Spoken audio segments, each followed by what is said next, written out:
요한복음 20장 24절에서 31절입니다. 24절. 열두 제자 중 하나인 디두모라 불리는 도마는 예수께서 오셨을 때 제자들과 함께 있지 않았습니다. 이 부분은 공관복음에는 없는 부분입니다. 요한은 부활하신 예수님을 직접 보지 못해 의심한 도마를 기록하여 예수를 직접 보지 않고도 믿는 것이 복되다는 것을 강조하고 있습니다. 도마는 예루살렘으로 향하는 예수를 위해 같이 죽으러 가자고 충정 어린 말을 했던 자이며 예수께서 처소를 예비하러 간다고 하셨을 때에는 그 길을 어떻게 알겠느냐는 반응을 보이기도 했습니다.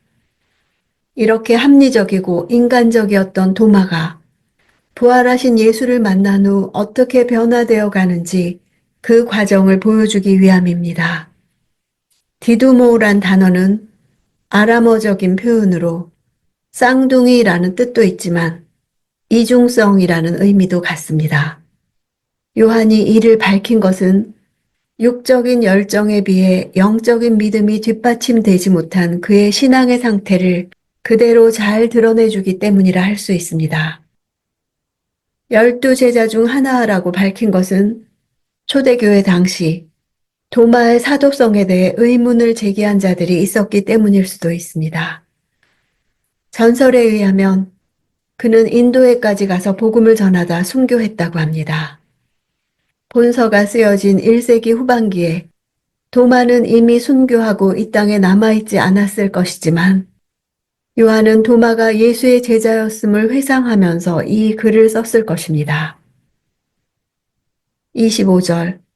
그래서 다른 제자들이 그에게 우리가 주를 보았소 하고 말했으나 도마는 그들에게 내가 내 눈으로 그분의 손에 있는 못자국을 보고 내 손가락을 그 못자국에 넣어보며 내 손을 그분의 옆구리에 넣어보지 않는 한 나는 믿을 수 없소 하고 말했습니다. 도마의 말은 믿음 없는 인간적인 완고함과 예수를 보았다는 제자들의 말에도 불구하고 증거를 요구하는 의심 많은 모습을 보여줍니다. 예수의 부활을 의심하는 자는 도마만이 아니었습니다.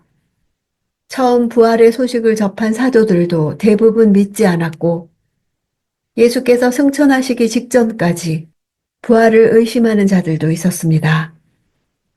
초대교회는 당시 이단이었던 영지주의자들의 잘못된 교리의 위협에 직면하고 있었습니다.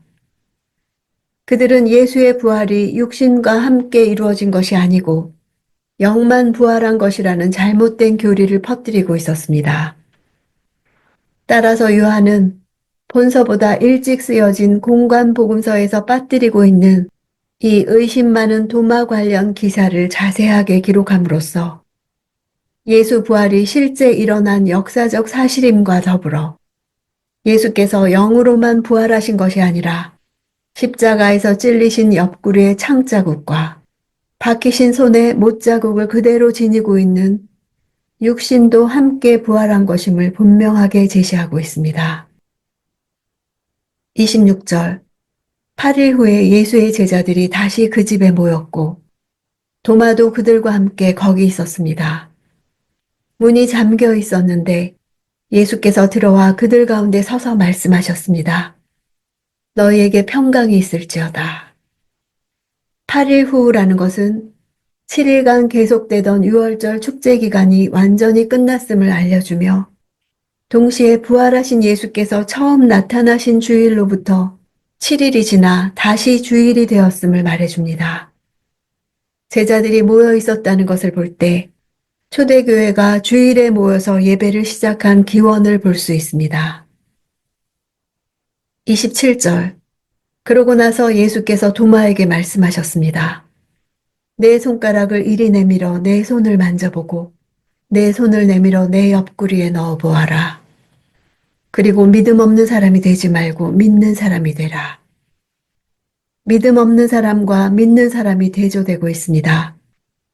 공관복음서보다 몇십 년 뒤에 쓰여진 요한복음의 원독자들은 대부분 예수의 부활을 직접 목격하지 못한 자들입니다. 따라서 그들 가운데는 부활을 믿는 자도 있었던 반면 믿지 않는 자도 있었습니다. 요한은 예수의 이 말씀을 통해 믿음 없는 사람과 믿는 사람 중에 하나를 선택할 것을 요구하고 있습니다. 28절. 도마가 예수께 대답했습니다. 내 주이시며 내 하나님이십니다. 이 신앙 고백이 요한복음의 클라이맥스입니다. 이것이 요한이 요한복음을 쓰면서 가장 이끌어내고 싶었던 고백입니다. 요한은 예수의 계시와 구원 사역을 자신이 증거하는 것은 사람들로 하여금 이 진리를 터득하고 그것에 대한 믿음을 고백하도록 하기 위해서라고 서문에서 밝혔습니다.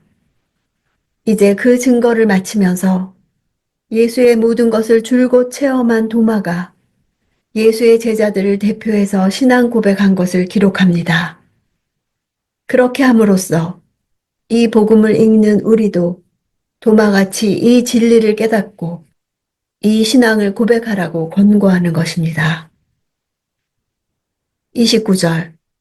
그러자 예수께서 도마에게 말씀하셨습니다. 너는 나를 보았기 때문에 믿느냐? 보지 않고도 믿는 사람은 복이 있다. 보고 믿는 자와 보지 않고도 믿는 사람이 대조되고 있습니다. 요한은 부활한 예수의 몸을 직접 보지 못했으나 증거한 것만 듣고도 그냥 믿는 자들이 더 복되다고 하신 말씀을 덧붙임으로써 31절에 자신의 요한복음 기록 목적을 다시 강조합니다. 예수님도 계시지 않고 1차 증인들인 사도들도 다 떠나고 요한복음만 남았을 때 사람들에게 기대하신 믿음이 보지 않고도 믿는 것입니다. 우리가 생각하기에는 예수와 동시대를 살았던 그들이 더 복 있는 자들인 것 같지만 예수의 승천 이후 시대를 사는 우리들이 더 복된 자들이라 하십니다. 31절. 그러나 이것들이 기록된 목적은 여러분들로 하여금 예수가 그리스도이시며 하나님의 아들이심을 믿게 하고 또 믿어서 예수의 이름으로 생명을 얻도록 하기 위함입니다. 요한이 예수님의 표적을 완전수 7개로 기록한 목적은 두 가지입니다. 하나는 예수님을 믿는 것이요. 다른 하나는 생명을 얻는 것입니다. 20장이 요한복음의 결론입니다. 요한복음은 믿음과 생명 두 개의 핵심 단어로 끝나고 있습니다. 예수께 대한 믿음이 생명을 준다는 것이 요한복음의 메시지입니다. 주님은 보지 않고 만지지 않고 믿는 믿음을 기대하십니다. 왜냐하면 더는 부활하신 예수님이 우리에게 나타나시지는 않을 것이기 때문입니다. 대신 성령을 보내주실 것입니다.